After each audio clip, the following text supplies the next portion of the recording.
Hi guys, hi good people, and now welcome back to my YouTube channel. For those who are new here or clicking by for the very first time, my name is Mary, and the channel, as you have already seen, is known as Mary's Motivation, where we are all about motivation, inspiration, a lot of educational content and everything in between. And to my returning subscribers, my day ones, my loyal subscribers, welcome back guys. I know that I have been lost, or I have not been on the screens for a while, but I've been good. I hope you all have also been good. And on today's video guys, I want us to talk about something which is known as the 12 laws of karma. The 12 laws of karma. So what are these 12 laws of karma? I know a lot of us have used or have heard about the word karma. So what exactly is karma? And let's look into the 12 laws of karma. So welcome back guys. I'm so happy to be back. I'm so happy to be here, and let's get straight into this video.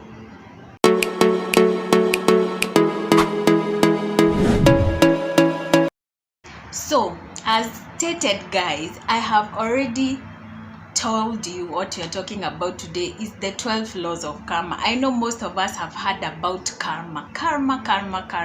So we have used it in very many contexts, and the most used context is the one that, for example, somebody does you wrong and you're like, I'm not going to do anything to them, I'm not going to revenge, I am going to leave karma to deal with them. So what exactly is this karma? So in simple terms, karma is like letting that person or that person who has wronged you, leaving them, for example, to the universe, or leaving them to God or a super or higher power to deal with them. So it's like the law of what goes around comes around, or for every action there is a reaction. So if somebody does you wrong and you leave karma to deal with them, it means that that person will also get something done to them that will like be a revenge for you, because you left them to be dealt with by the universe or that higher power. So on to the 12 laws of karma. What are these 12 laws of karma? So I was going through some things and I landed on these 12 laws of karma, and I was like, why not share this with my audience? Because guys, why not? So the first law of karma, and note guys, these 12 laws of karma are things that we already know, are things that we already have had or experienced, but now they are in form of laws. So the first law guys is known as the great law. The great law. So what does this great law talk about? This great law tells us that as you sow, so shall you reap. As said, these are things that we already know. So what you sow is what you will reap. What you sow is what you will harvest. So whatever you put in is what you will get out, guys. That is why we are being told you can't plant maize and expect to get beans. You can't plant peas and expect to get potatoes. So what you sow is what you will reap. What you put in is what you will get out. If you put in little effort, you'll get out the little that you put in. If you put in a lot of effort, the same case goes for that. You will get a lot out of what you put in. So what you sow is what you reap. That is the first law of karma, which is the great law. The second law guys is the law of creation. The law of creation. And what does this law of creation talk about?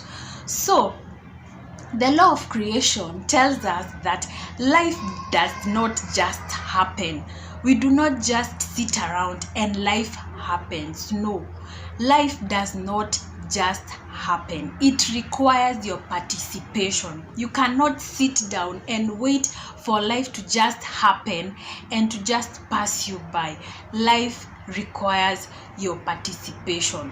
So surround yourself with what you want to be in your present life. Surround yourself with what you want to get out of your life. Do not let life just happen. It cannot just happen.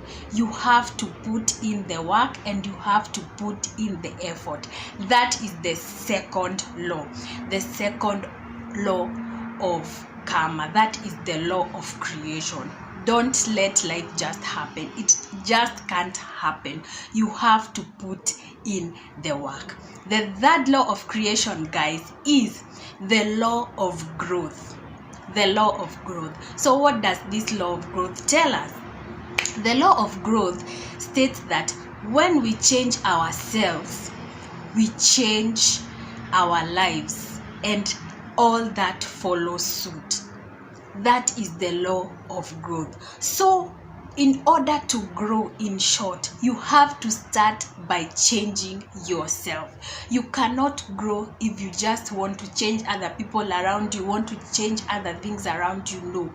The law of growth states that when we change ourselves personally, our lives change, and the things that we want to change also change. So it starts with you, it starts with me. So change you so that you can also be able to change what is around you. That is the third law, the law of growth. The fourth law is the law of responsibility. The law of responsibility. And this law states that we must take responsibility for our lives. We must take responsibility for our actions. That is something that we have already had. That is something that we already know. The law of responsibility. This law states that we must take responsibility for our own actions and we must take responsibility for our own lives. Let's stop blaming others and saying that this happened because this person did this to me or did that to me, or this happened because I didn't get this opportunity. No, take responsibility and take charge of your life. That is the fourth law, and it is the law of responsibility. The fifth law, guys, is the law of connection. The law of connection. This law states that the past, the present, and the future are all connected. So look deep into yourself. Look into your life. Look at your past. Look at how you're living now, the present and the future, and know that all that is connected. That is the law of connection. The fifth law, guys, is the law of focus. The law of focus. The law of focus is a law that we have had so many times, so very many times, especially when we were small, that you cannot serve two masters. So the law of focus states that we cannot think of two different things at the same time. We cannot think or do two different things at the same time. So take time and work on one thing or one situation so that you can change it, because you cannot do those different things. You want to do all of them at the same time. That is the law of focus. You cannot think of different things at the same time. The seventh law, guys, is the law of giving and hospitality. The law of giving and hospitality, which states that our behavior should match our thoughts and our actions. Our behavior should match our thoughts and our actions. So what you think and what you do should match. That is the law of giving and hospitality. So what you think and what you want to see, that is what you should do, and that is how you should behave. That is the seventh law. The eighth law, guys, is the law of humility. The law of humility. The law of humility states that we must accept something in order to change it. So for you to change something, you must accept it. For example, you have a problem somewhere or you have a weakness somewhere. You must first accept that you have that problem, you have that weakness, you have that deficiency, so that you can be able to change it. That is the law of humility. The ninth law, guys, is known as the law of here and now. the law of here and now. The law of here and now states that we cannot be present if we keep looking backwards. You cannot be present and you cannot be fully productive if you keep looking backwards and keep looking at what you left, how it could have been, how it could have happened. No. Keep moving forward, keep thinking of how to change yourself and improve yourself, and that is the law of the here and the now. The 10th law, guys, is the law of change. The law of change, and it states that history repeats itself. History repeats itself until we learn and change from our past. So that is the law of change. Until you identify what you did wrong in the past, until you acknowledge that you did something wrong or even did something right, that is the only time you can change something. And if not, history will keep repeating itself, and that is the law of change. The 11th law, guys, is the law of patience and reward. Patience and reward, something that is very, very fragile, something that we really don't like. I don't know who likes being patient, but me personally, I don't like being patient. But what is this law of patience and reward? It states that the most valuable rewards require persistence.